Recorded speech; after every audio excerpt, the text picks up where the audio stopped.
asalaamu aleykum mbokk yeeg xarit yi maa ngi leen di nuyu di leen ziar tey si àllarba ji àllarba nag boo nekkee ndaw rek wala booy fàttaliku ndaw rek daf lay fàttali alxuraan nekkoon bés bi nga xam ni daaw école daawul am ñu doon dem jàngi alxuraan donc saa yu àllarba dikkee rek xel mi dafay dem ci àllarba ba ñii di dem di yalwaan di uti àllarba bi tey di 7 février 2024 façon yéeni indil leen fii lu toll ci ñeenti éphéméride si njëkk bi dañ dem ci réorganisation wu Saloum ginnaaw Siin bu Siin démb la woon ci 6 février 1898 sunu deuxième éphéméride yóbbu ñu ci 7 février 1979 ginnaaw bi ñu reconnaître MRS di mouvement républicain sénégalais bi nga xam ni ki naan Boubacar Gueye moo ko créé woon maître Boubacar Gueye. sunu troisième éphéméride ñëw indi ñu ci sunu staru tey bi di professeur Cheikh Anta Diop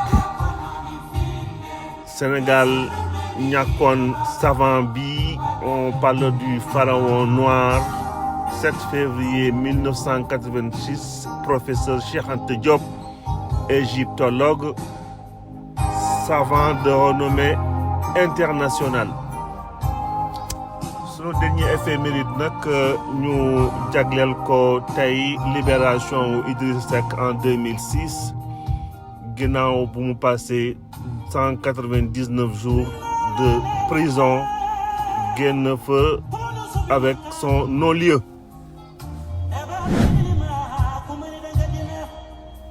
Comment c'est donc pour l'histoire? On aime bien ces périodes-là. On est le 7 février 1898 ginnaaw démb tubaab bi réorganisé woon nañu Siin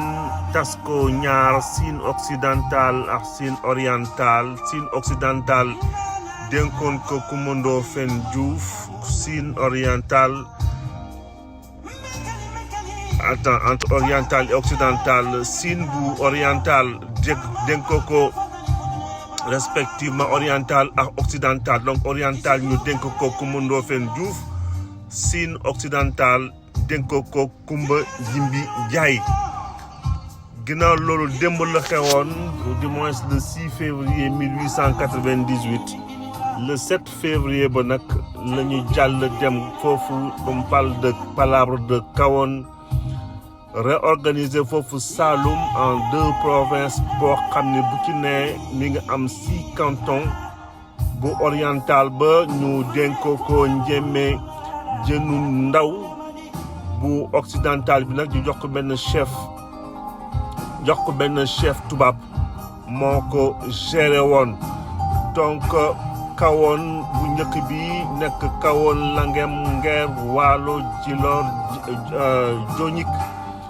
ak Joxul Gandiaye bu Saloum oriental bi nag moom nekk benn chef autochtone nga xam ni moo ko doon diriger.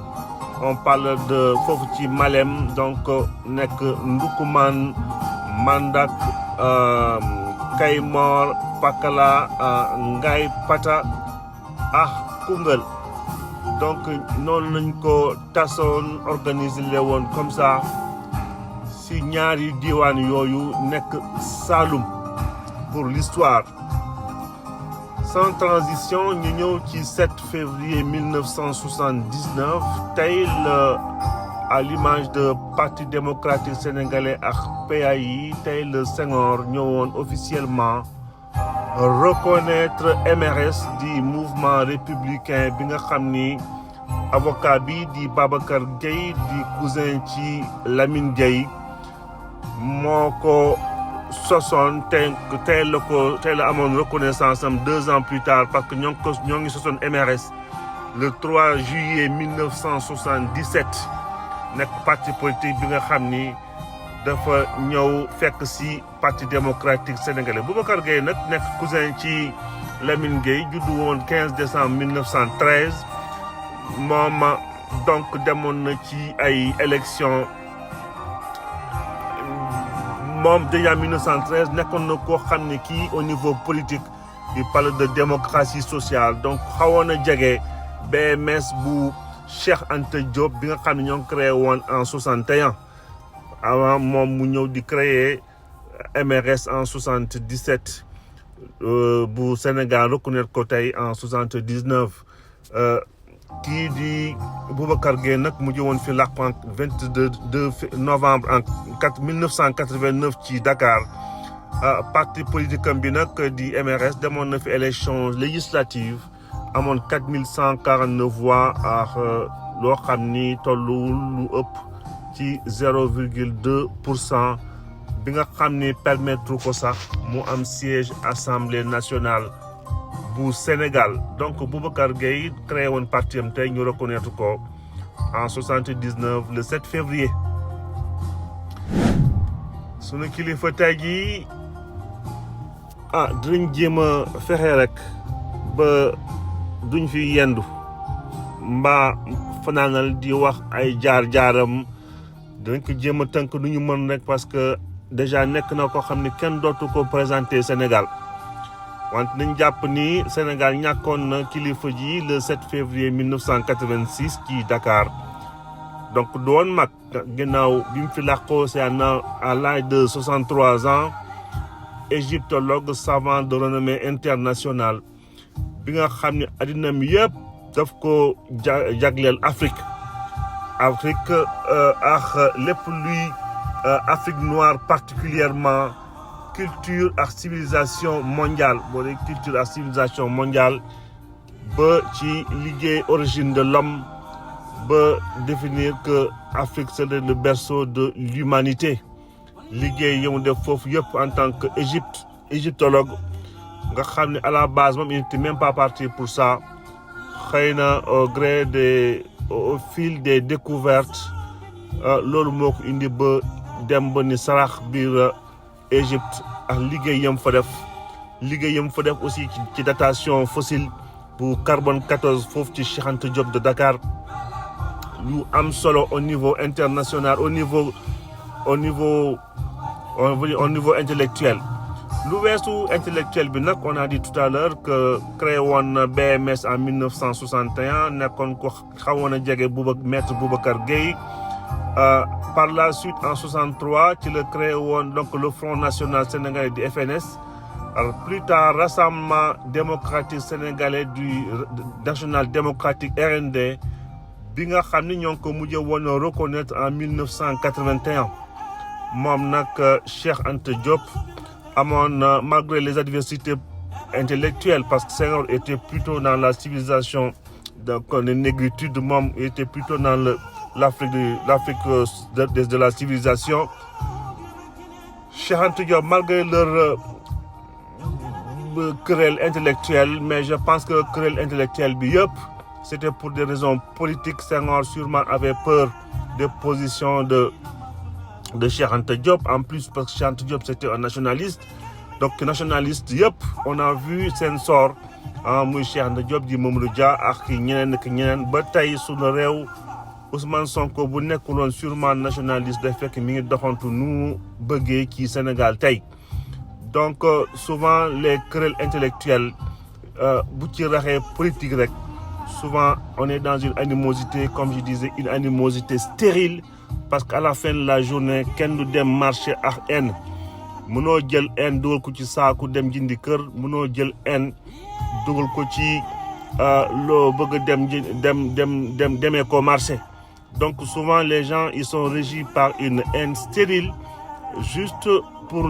falu pourtant xel mën na tax ba ku ci ne gis sa bopp ci sa taxawaay donc tey di rendre hommage professeur bi franchement ce serait trop long ñëw ci jaar-jaaram au niveau politique surtout au niveau de ses travaux xëy na un jour on sera beaucoup plus tenté de pouvoir être très résumé en tout cas donc Cheikh Anta Diop 7 février 1986 sunu éphéméride tey dañ koy jeexale ci Idrissa Seck ginnaaw biñ ko libéré le 7 février 2006 ancien premier ministre nga xam ne mi ngi génnoon ci gouvernement wu Abdoulaye Wade en 2004 ce que je me rappelle tout simplement sans pouvoir mesurer à l'époque ce qu'il disait qu'il a laissé le pouvoir avec 0 prisonnier politique dans les prisons du Sénégal. C'était quelque chose qui n'avait pas trop son poids à l'époque parce que les gens ne comprenaient pas pourquoi un premier ministre insistait pour dire qu'il n'avait pas laissé de prisonniers politiques. 0 prisonniers politiques en 2004 au départ d'Idrissa Seck. Taï, je pense que les prisonniers politiques font partie du décor de nos lieux de détention. Donc en tout cas, biñ koy arrêté au bout de 199 jours